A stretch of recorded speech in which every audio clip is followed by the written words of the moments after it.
自護國嘅湯家統帥湯大基正喺度見緊一個喺木星翻嚟嘅人，呢一個人就係謝里布上尉啦。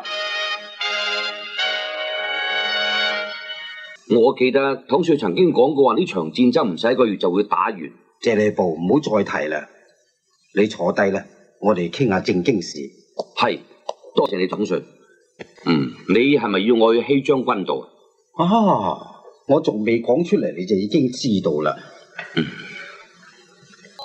你知唔知道我點解要將你送去希利亞嗰度工作啊？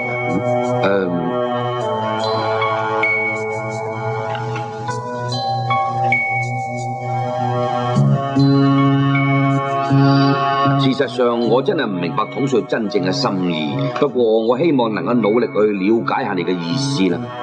謝里布，咁就啱啦。不過太了解別人嘅內心係好容易毀滅自己嘅。我而家要你諗下，點解我要將你送去希利亞嘅真正意義。